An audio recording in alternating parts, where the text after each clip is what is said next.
Shalom, bertemu lagi dalam YouTube kita Hanya Alkitab, di mana kita membahas hal-hal yang bersifat teologis, biblika, dan pendalaman-pendalaman Alkitab dari sisi historis dan lainnya.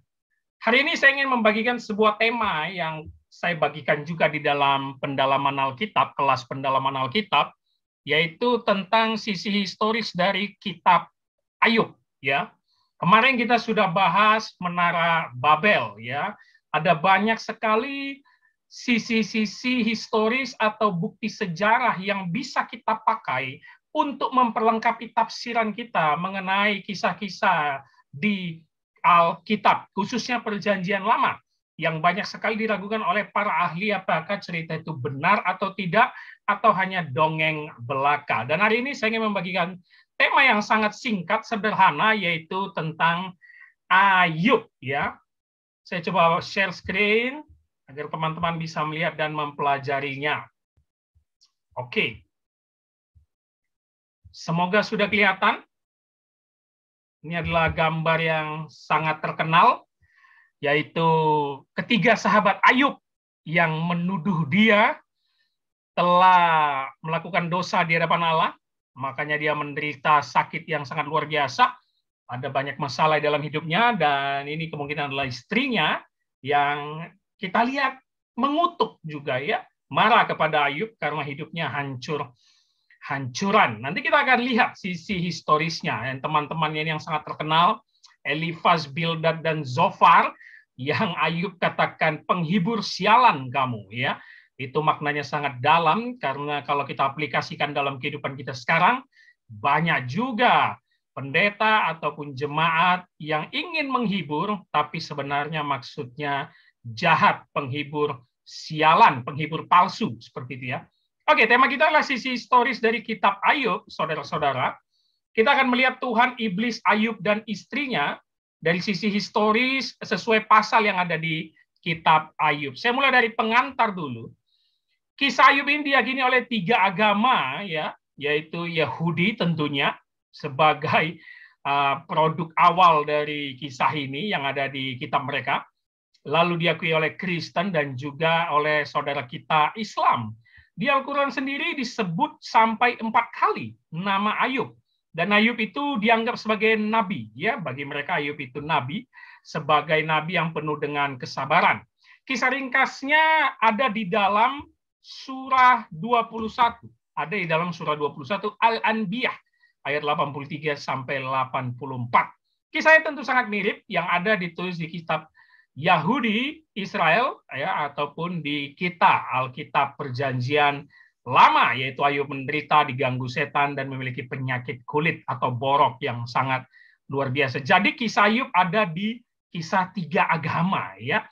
Cukup menarik. Kita akan melihat lebih dalam dari kitab ini sebagai kitab sastra. Ya, kalau Bapak Ibu Saudara belajar pengantar Perjanjian Lama, kitab ini adalah bagian dari kitab sastra yang sama seperti Amsal, Kidung Agung, ya, Mazmur, atau sebenarnya disebut juga kitab hikmat. Nah, yang menjadi pertanyaan kita hari ini, supaya kita mengkritisi kitab ini dan kisah ini, saudara-saudara, nyatakah sosok Ayub?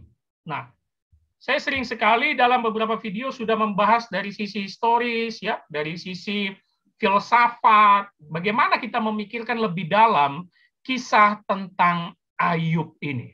Bagaimana kita melihat kisah Perjanjian Lama, lalu kita ambil maknanya untuk kita aplikasikan dalam konteks masa kini. Nah, kalau jawaban Alkitabiah yang dipegang oleh banyak gereja dan para hamba Tuhan, tentu kisah ini betul-betul ada. Orangnya Ayub itu nyata dan asli. Kenapa kita berani berkata itu? Jelas, kisahnya bahkan dirujuk oleh Yakobus di Perjanjian Baru. Sangat jelas, kisahnya dirujuk oleh Yakobus sebagai orang yang patut diteladani. Sewaktu Yakobus ingin menulisnya kepada orang Kristen di perantauan, harus meniru sosok teladan Ayub yang walaupun dalam penderitaan tetap beriman. Begitu juga di Perjanjian Lama, dia dicatat. Artinya, Perjanjian Lama dan Perjanjian Baru mencatat nama Ayub, yaitu kita berkesimpulan, kisah ini betul-betul terjadi pada zaman itu. Sehingga Rasul dan penulis-penulis Perjanjian Lama, Nabi, mencomot nama Ayub sebagai teladan dalam penderitaan dan sebagai teladan orang yang diberkati Allah. Bahkan Bapak Gereja menulis 200 khotbah atau kisah tentang Ayub, ya. Banyak Bapak Gereja pada zaman itu yang tertarik sekali menggali kisah Ayub dan mereka menulisnya dalam bentuk khotbah. Sampai 200 khotbah. Dari sejarah kita tahu abad 2 sebelum Masehi, orang Yahudi menerima kitab Ayub, yaitu sebagai kitab sastra dan hikmat, beserta Mazmur, Amsal, dan pengkhotbah. Begitu juga umat Kristen meyakini kitab ini. Nah, sekarang menarik. Kalau kita kaji dari sisi historis pada zaman kuno, kitab Ayub ini bukan riwayat seorang yang hidup di tempat dan waktu tertentu yang perkataannya dicatat atau dilapor satu persatu. Ingat, sampai sekarang para teolog dan para ahli belum sepakat satupun bahwa Ayub yang menulis kitab ini. Tidak ada yang sepakat seperti itu. Tidak diketahui siapa sebenarnya penulis kitab Ayub. Nah, kita akan menggalinya secara historis sekarang dari bukti-bukti yang ada pada zaman kuno. Jadi, kalau kita berkaca dari sisi sejarah atau historis, Bapak Ibu Saudara, ini bukan riwayat seseorang yang hidupnya ditulis di satu tempat, satu zaman, dan dicatat perkataannya satu persatu. Nggak mungkin. Sama seperti kalau kita bahas kisah penciptaan, kita meyakini itu Musa yang menulis, bagaimana mungkin dia bisa melihat Allah menciptakan langit dan bumi. Kan seperti itu. Makanya kita sekarang gali dari sisi sejarahnya. Nah, kitab Ayub adalah sastra dari pengalaman yang dihayati banyak orang dan diberikan kepada pembaca dalam bentuk puisi. Nah, perhatikan kalimatnya. Kitab Ayub adalah sastra dari pengalaman yang dihayati banyak orang dan diberikan kepada pembaca dalam bentuk puisi pada zaman itu. Nah, apa intinya dari sastra dan kitab ini? Tentu teladan untuk bersabar dalam penderitaan dan menantikan Allah. Sehingga kalau kita melihat dari sisi sejarah dan historisnya bahwa ini adalah sastra yang sebenarnya adalah pengalaman dari banyak orang pada zaman kuno, maka nama Ayub sendiri adalah tokoh yang dimasukkan sebagai tokoh yang jujur dan adil, takut akan Allah. Jadi kan Bapak Ibu Saudara, saya berharap kita memiliki pemikiran yang terbuka. Saya sudah membahas di salah satu video YouTube bahwa membaca Alkitab harus memiliki kekayaan dalam menafsir. Ya. Kekayaan dalam menafsir. Kalau satu sinode, satu gereja menafsir satu bagian Alkitab dengan tafsirannya, kita tidak boleh buru-buru mengatakan itu sesat dan salah. Oke, kita harus melihat bagaimana metode dia menafsir. Dan sekarang kita belajar dari metode sisi sejarah dan bagaimana bukti-bukti kuno pada zaman itu melihat tentang pengalaman seseorang. Ya, dan Ayub adalah tokoh yang dimasukkan. Oke, sebagai tokoh yang jujur. Ingat tadi di poin ini, kitab Ayub adalah sastra dari pengalaman yang dihayati oleh banyak orang, sehingga penulis kitab Ayub yang kita tidak tahu itu siapa, memasukkan nama Ayub sebagai bentuk tokoh untuk diteladani dalam kitab ini. Kenapa kita bisa berkata itu? Karena beredar sekitar 8 sebelum Masehi, mirip dengan cerita Bapak Lur Abraham, Ishak, dan Yakub. Ya, banyak yang mengatakan ahli perjanjian lama, kitab Ayub ini sejaman dengan Abraham. Jadi cukup tua ya, kitab Ayub ini sejaman dengan Abraham. Nah, saya ingin mengatakan salah satu bagian bahwa kitab Ayub termasuk sastra Timur Tengah kuno yang pada zaman itu, sekitar abad 15 sebelum Masehi, sudah banyak kisah-kisah seperti kisah Ayub, Bapak Ibu Saudara. Saya ambil salah satu contoh dari sumber tentang sejarah. Di Mesir terdapat dialog seorang yang putus asa dengan jiwanya. Bahkan ada kalimat-kalimat yang mirip dengan keluhan Ayub. Yang nanti kita akan lihat mulai dari pasal 3 ya. Di mana dia mengeluh, dia dilahirkan, dia mengeluh kepada rekan-rekannya, dia mengeluh kepada Allah. Begitu juga pada zaman itu ada cerita seorang petani yang tanahnya disita. 7 kali ia menghadap hakim. Nah, jadi begitu banyak kisah yang mirip. Karena ini adalah sastra dari banyak orang. Dan salah satu dari bangsa yang cukup kuno, yaitu Ugarit, ada juga tentang penderitaan seseorang yang mengeluh. Kalimatnya, penderitaanku tidak berakhir keluarga dan para teman menganjurkan agar kuterimanya dengan pasrah saja. Dan di ending dari kisah Ugarit itu, sastra Ugarit itu, akhirnya orang tersebut yang tidak ada namanya, ia diberkati kembali oleh dewa. Kalimatnya, ia pernah menolak aku, kini aku diterimanya kembali. Ia pernah meninggalkan daku, kini ia mengangkatku lagi.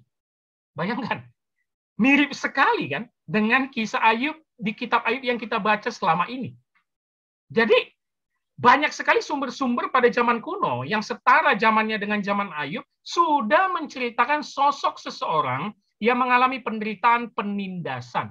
Lalu ada di Babel, sastra Babel, seseorang memuji dewa Marduk yang menolongnya dalam kesusahan.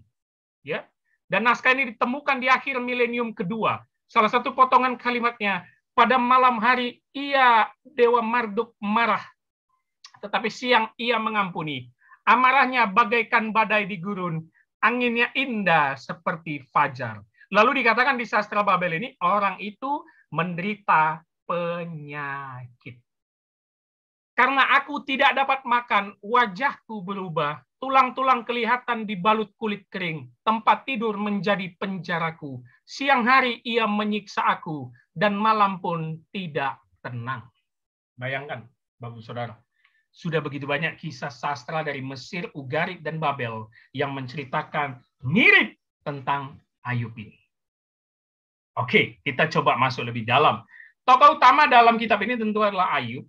Dan nanti kita akan melihat di bagian kedua pertemuan di sorga, yaitu Allah dengan setan atau iblis. Lalu ada keempat temannya, ketiga sebenarnya yang duluan datang, Elifas, Bildad, Zofar, dan nanti ada orang Yahudi yang datang, yaitu Elihu. Ya, jadi ada 4 nanti yang mencoba menasihati Ayub. Nah, kalau kita pelajari tema besar dari kitab ini tentu adalah theodise, ya, atau keadilan Allah, yang sering sekali dipertanyakan orang ateis, kenapa ada kejahatan dan penderitaan jika Allah itu maha baik. Kalau kita mau belajar tentang theodise, ya, tentang keadilan Allah, kenapa ada orang yang sakit, kenapa ada orang yang menderita, kenapa ada tsunami, kenapa pesawat jatuh sehingga membunuh banyak orang? Itu pertanyaan-pertanyaan yang bisa kita ambil jawabannya dari kitab Ayub. Itu tema besar dari kitab Ayub. Nah, kita masuk ke bagian ketiga. Struktur kitab. Ya, prolog atau tokoh itu pasal 1 dan 2 yang kita tahu itu adalah Ayub dan istrinya yang beserta dengan Tuhan dan iblis juga yang mencobai dia. Yang kita tahu ceritanya, dia memiliki 10 anak. Dia sangat kaya, memiliki beribu unta dan lembu. Tapi dalam sekejap itu hilang semua. Karena Allah mengizinkan iblis mencobai dia. Dan kita tahu adalah kalimat yang terkenal. Tuhan yang memberi, Tuhan yang mengambil. Jadi pasal 1 dan 2 itu prolog tentang kisah Ayub yang dari hebat, dari kaya, dari atas, langsung jatuh ke bawah dalam seketika. Karena dicobai oleh iblis. Dan anaknya juga meninggal semua, sehingga kita tahu nanti istri Ayub mengeluh. Nah, nanti saya akan bahas sedikit mengenai istri Ayub. Saya sering sekali bilang kepada jemaat dan rekan-rekan, membaca kitab Ayub pasti bertahannya sampai pasal 2. Kenapa? Karena memasuki pasal 3 itu mulai dialog dengan teman-temannya, menggunakan bahasa sastra pada zaman itu yang sulit sekali kita cerna. Sehingga membosankan. Itu panjang sekali dialognya, ya. Dan kalau kita tahu inti dari nasihat atau dialog dari setiap rekan Ayub, yaitu pertama Elifas, dia mengatakan harus menerima didikan Allah, lalu direspon Ayub, apa sebab saya menderita seperti ini? Lalu nasihat Bildad itu tentang tradisi selalu benar, lalu direspon Ayub, apakah Allah bertindak secara adil? Dan nasihat Zofar, manusia tidak dapat memahami Allah. Itu dialog pertama sampai pasal 14 dari pasal 3. Dialog kedua pasal 15 sampai 21. Mereka terus bertukar pendapat. Ayub menjawab Elifas, Ayub menjawab Bildad, Ayub menjawab Zofar. Jadi begitu terus. Dan bahasanya sangat berat sekali. Itu yang membuat banyak jemaat ngantuk baca kitab Ayub. Lalu babak ketiga dialog dengan Elihu yang tadi saya katakan datang sebagai orang keempat, dan dia adalah orang Yahudi, ya, turunan Yahudi, sampai pasal 37. Dan puncaknya, yaitu jawaban Allah, Allah datang untuk menjawab Ayub yang bergumul dan mengeluh, pasal 38-42. Dan akhirnya Ayub mengakui kebesaran Allah, dia menutup mulutnya, sehingga Allah memberkatinya kembali, memberikan 10 anak lagi. Nah, ini struktur kitab dari kitab Ayub, ya. Kalau kita mau membacanya secara detail. Kita masuk ke sosok Ayubnya sekarang. Coba kita akan melihat sosok Ayub, ya. Yang tadi kita pertanyakan, nyatakah Ayub? Nah, ini menarik. Nyatakah Ayub? Kalau kita ambil dari ayat pertamanya saja, ini profil tentang dia. Ada seorang laki-laki di tanah Uz bernama Ayub. Orang itu saleh, jujur, ia takut Allah, dan menjauhi kejahatan. Nah, profilnya kita tahu, anak Ayub 7 laki-laki, 3 anak perempuan. Uz itu terletak di sebelah tenggara Laut Mati. Kalau menurut Islam, yang menulis kisah Ayub juga sebagai nabi, itu di Lebanon. Nah, Ayub, tadi saya katakan adalah nama yang dimasukkan oleh penulis kitab Ayub. Karena Ayub itu dalam artinya bisa banyak. Kalau bagi bangsa Babel, zaman kuno, Ayub itu artinya di mana Bapa Allah. Atau dia yang dimusuhi dalam bahasa Ibrani, orang Yahudi. Atau dia yang bertobat dalam bahasa Arab untuk orang Islam. Jadi nama Ayub itu memiliki berbagai makna sesuai dengan sastra pada bangsa-bangsa tertentu. Nah, itu dia arti Ayub. Nah, kita tahu Ayub ini tadi di pasal 1 ayat 1 sampai 2, dia takut akan Allah. Dia berdoa kepada El. Ya, El itu dalam perjanjian lama memang bukan hanya untuk Allah Israel, karena Allah Israel nanti diberi nama yaitu YHWH. El itu bisa juga kepada dewa-dewa, ya. Bangsa asing juga menggunakan El. Kita juga di perjanjian lama ada sumber Elohis, ya, Elohim, bahwa yang memakai nama El. Dan Ayub itu berdoa kepada El Shaddai, nama Allah yang Esa atau Dewa. Dia tidak berdoa kepada YHWH, Allahnya orang Israel. Ya, para ahli mengatakan Ayub jelas bukan orang Yahudi, karena silsilahnya tidak ditulis dalam kitab ini. Orang Yahudi dalam semua kitabnya pasti menulis silsilah dan keturunan mereka, sedangkan dalam kitab Ayub tidak ada. Sehingga dia pun tidak berdoa kepada Allah Yahweh, tetapi hanya memakai El Shaddai. Begitu ya. El Shaddai. Jadi sosoknya sebagai tokoh yang dimasukkan penulis kitab Ayub untuk mewakili, menarik, mewakili, sama seperti kisah-kisah di sastra Babel, Mesir, dan Ugarit. Manusia yang beriman, baik, dan adil. Seperti saya jelaskan tadi, sastra ini sudah banyak sekali terkenal di abad 18 sebelum Masehi. Nah, besar kemungkinan menurut para ahli, Ayub itu di masa mudanya ikut dalam sekolah kebijaksanaan. Jadi dia memahami tentang Mesir, Babel, dan Yerusalem. Ya, jadi ini adalah kebijaksanaan. Ya, dia memahami tentang sastra-sastra kuno dari setiap bangsa lain.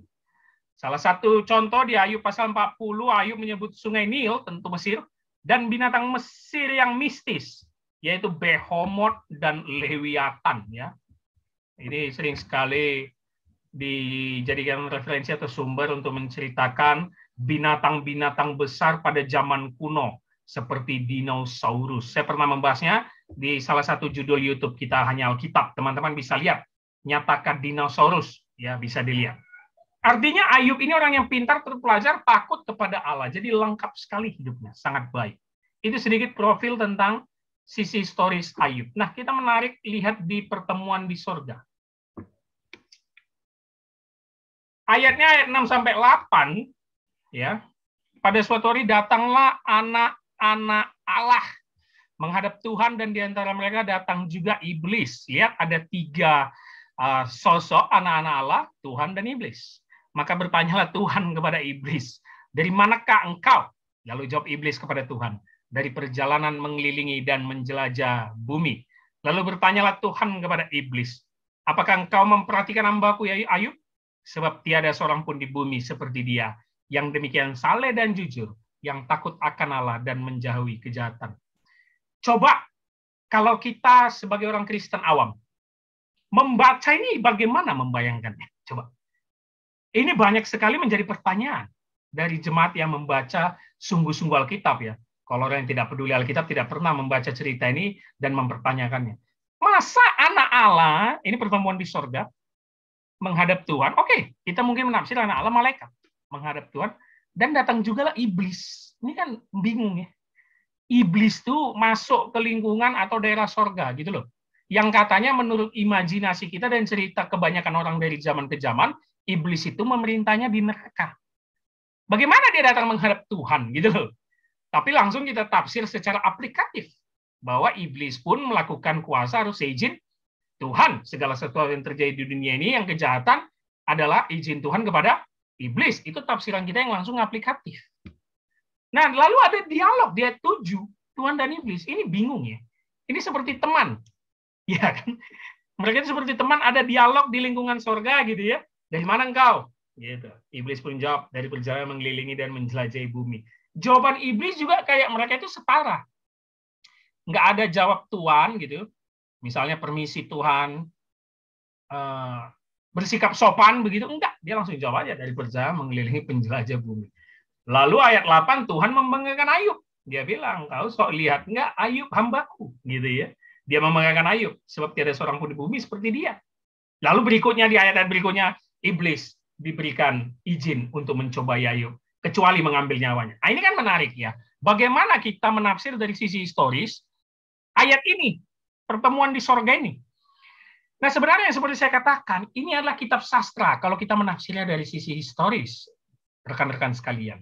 Ya, bahwa sastra ini yang dimasukkan oleh penulis Ayub melihat bagaimana cerita pada zaman dulu di Timur Tengah kuno itu terdapat ratusan kerajaan.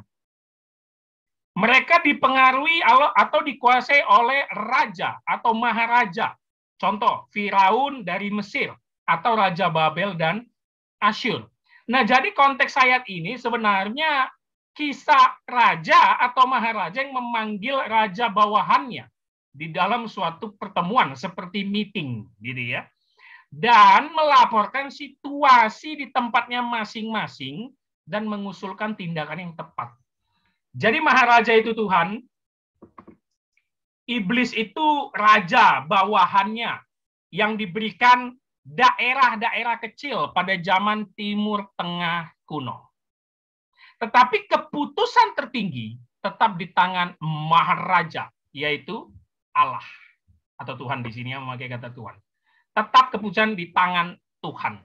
Jadi raja-raja kecil yang diberikan daerah kecil pada zaman itu hanya melapor bagaimana kegiatan mereka selama ini dan bagaimana mereka menjalankan daerah yang sudah diberikan oleh maharaja. Nah, itu. Mereka itu biasa diberikan gelar anak maharaja. Nah, ini dia, anak maharaja itu anak-anak Allah yang berada di lingkungan istana pada zaman itu. Demikian dinyatakan betapa dekat mereka pada penguasa tertinggi dan serentak betapa mereka tergantung kepadanya. Ya. Lalu dikatakan juga dalam sisi historis, kita dapat membayangkan bahwa Allah mengadakan pertemuan di mana ia mengundang kuasa surgawi yang lain yang membicarakan situasi. Kuasa itu yang diberi gelar anak-anak Allah di ayat ke-6 ya. Anak-anak Allah. Jadi sebenarnya konteks historisnya ini adalah tentu tentang kerajaan. Jadi jangan kita membayangkan betul-betul kisah ini dicatat gitu ada pertemuan di surga, yang nggak mungkin lah.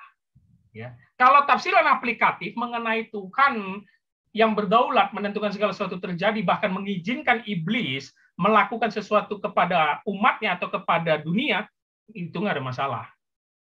Ya. Tetapi kalau Anda membayangkan ini betul-betul nyata, ini adalah betul firman Tuhan yang nyata, kita perlu mengkritisinya lebih baik lagi dari sisi historis.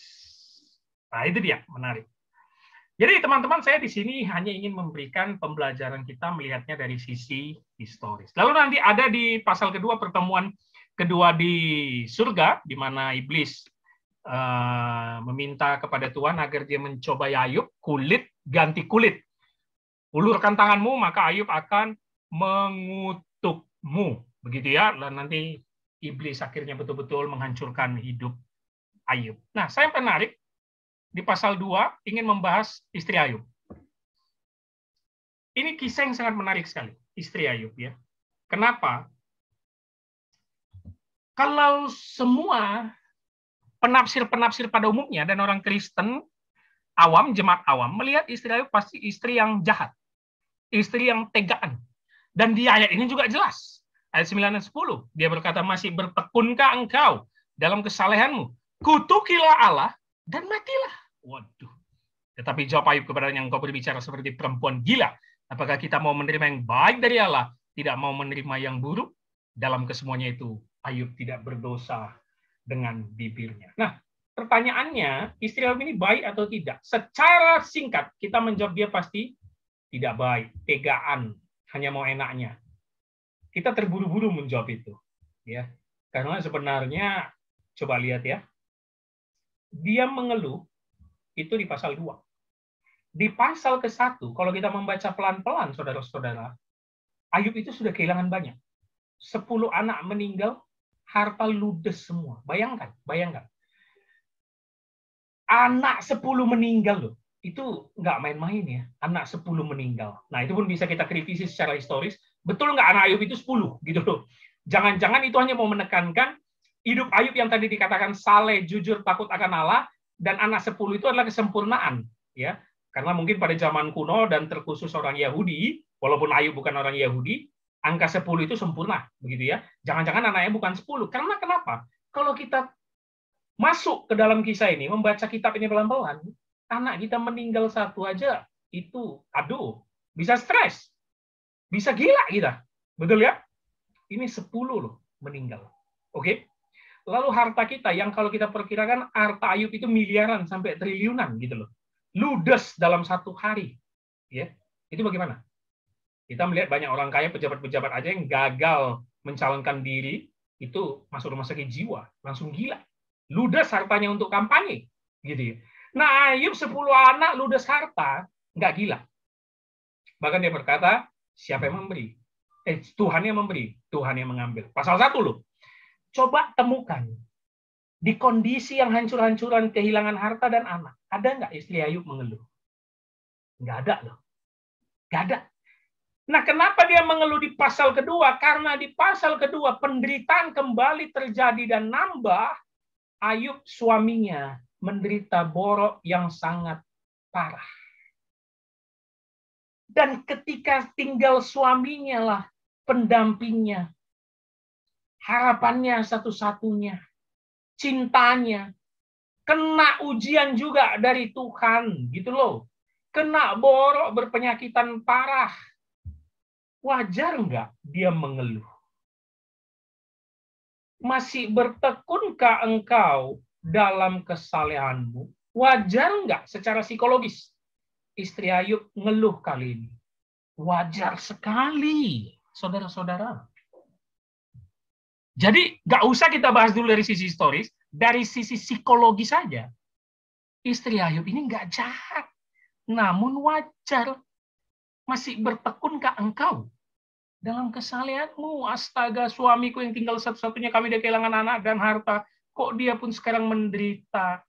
Sebagai wanita normal, wajar sekali dia mempertanyakan, bagaimana kau masih tekun? Kau pun akhirnya menderita.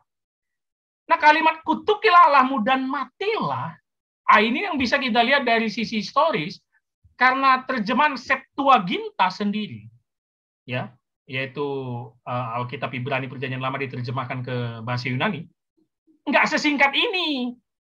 Nah, untuk melihat lebih jelasnya, lihat di judul di YouTube kita hanya Alkitab ini, Istri Ayub yang Baik Hati. Saya sudah baca. Saya sudah jelaskan di YouTube itu, Istri Ayub yang Baik Hati. Nah, teman-teman coba membuka referensi yang lebih banyak. Seperti saya katakan, kekayaan menafsir bahwa ternyata tidak semudah itu mengatakan istri Ayub yang jahat. Ya, dari sisi Septuaginta, dari sisi historisnya saya jelaskan di judul Istri Ayub yang Baik Hati. Dan sedikit kisi-kisinya, kata kutukilah, kalau kita melihat akar kata di bahasa Ibraninya, bisa juga diterjemahkan berkatilah. Jadi sangat berlawanan. Bukan mengutuk, tetapi istrinya malah menyuruh Berkatilah Allahmu dan siaplah mati. Nah, menarik kalau kita melihat sosok istri Ayub dalam kitab ini, yang kebanyakan penafsir mengatakan istri yang tegaan, tidak setia, bahkan pengkhotbah di gereja langsung mengatakan, jangan seperti istri Ayub yang mau enaknya saja, tetapi ketika suami menderita, malah marah-marah dan menyuruh mengutuki Allah. Ya memang mungkin saja istri Ayub kena cobaan iblis. Ya, seperti janji iblis di pertemuan di sorga, bahwa dia akan mengutuki Allah, rupanya bukan Ayub yang kena, malah istri Ayub yang mengeluarkan kalimat, kutukilah Allahmu. Tapi tadi saya sudah jelaskan, kita bisa melihat ini dari sisi psikologis, dari sisi historis, dan akar kata Ibraninya, ternyata ini bisa juga berkatilah. Nah, teman-teman untuk lengkapnya, bisa melihat di YouTube dengan judul Istri Ayub yang Baik Hati. Saya sudah jelaskan secara lengkap di situ. Nah, kita melihat dari sisi historis. Lihat, poin ini. Abad pertama Masehi, di kalangan Yahudi ada legenda. Perhatikan ya, ini sisi historis dan sejarah zaman kuno ya. Mengenai istri Ayub yang diyakini namanya Siditos, yang dengan tekun merawat suaminya, bekerja bahkan menjual rambutnya untuk membeli kebutuhan, dan akhirnya meninggal. Bayangkan, ini legenda yang sangat terkenal pada zaman itu. Ya, Siditos yang tekun merawat Ayub, ya, karena kita menjumpai juga kisah istri Ayub tidak hanya di pasal kedua, dia nanti muncul lagi kan, ya, dia ketika itu dikatakan jijik melihat Ayub dengan boroknya. Lalu pada abad ke-11 itu diceritakan Ayub duduk di atas kotoran hewan, istrinya berdiri sangat jauh, ya. Ini ada di pasal berikutnya di kitab Ayub ya, teman-teman bisa melihat referensinya. Menutupi hidungnya dengan kerudungnya ya, boroknya yang membuat dia begitu bau. Istri memberikan minuman kepada dengan gayung yang panjang ya. Dia tetap menemani, meskipun demikian gayung itu tidak sampai ke suami karena terlalu jauh. Karena Ayub begitu baunya dengan boroknya ya. Istri merupakan satu-satunya pendamping Ayub. Namun meskipun demikian, dia berada di tempat yang jauh dari si penderita. Dan konon katanya istri Ayub meninggal ya, meninggal, yang Siditos menemani dia. Dan tafsir yang lain mengatakan di pasal terakhir itu dari 10 anak yang baru, Ayub itu dengan perempuan yang lain. Kalau saya menafsirkannya di judul Istri Ayub yang Baik Hati, itu tetap dia. Tapi ada legenda dan sumber lain mengatakan itu sudah perempuan lain karena Siditos sudah meninggal menemani Ayub di dalam penderitaannya, menderita penyakit parah. Dan kita tahu, saudara-saudara, ending kitab Ayub, dia mendapatkan 10 anak lagi, kekayaannya dipulihkan. 10 anak dapat, dan hartanya kembali berlimpah. Klimaks sekali. Pasal 1 dan 2 penderitaan, pasal terakhir dipulihkan. Sama seperti kita menonton film ya, selalu happy ending, khususnya film percintaan gitu ya, selalu happy ending. Bayangkan, 10 anak di awal, di pasal terakhir kitab ini, tergantikan 10 anak. Sebenarnya kan agak ngeri kalau kita membacanya secara logika ya. Walaupun memang orang-orang zaman dulu itu banyak anaknya ya. Tetapi seperti saya katakan, dari sisi historis kita menafsirkannya, itu hanya ingin menggambarkan apa? Kesempurnaan. Kesempurnaan di awal, mengalami penderitaan dan ujian dari Tuhan, akhirnya taat, walaupun ada mengeluhnya, tetapi akhirnya Tuhan pun menyempurnakan dia kembali dan sebagai teladan orang beriman. Bayangkan. Ini yang bisa saya sampaikan, kisah menarik tentang Ayub dari sisi historisnya. Ya, artinya saya ingin mengajak kembali pemirsa yang menyaksikan YouTube kita ini. YouTube kita ini selalu memakai berbagai sumber untuk menafsirkan sebuah kitab dan sebuah teks. Ini menjadi tambahan referensi kita, supaya kita tidak buta dan kaku di dalam menafsir Alkitab dan memandang kitab itu langsung letterlek diberikan Allah kepada penulis. Jadi nggak sekaku itu ya. Banyak sumber-sumber lainnya yang bisa kita lihat bagaimana cerita dari sebuah kitab atau sebuah tokoh seperti Ayub ini. Demikian yang bisa saya sampaikan untuk kita. Kiranya kembali menambah referensi, tetap dukung terus YouTube kita, like, comment, dan subscribe, share kepada banyak orang untuk menambah pembelajaran lebih mendalami Alkitab lagi. Sampai ketemu di judul-judul dan pembahasan mengenai Alkitab lainnya. Shalom, Tuhan Yesus memberkati.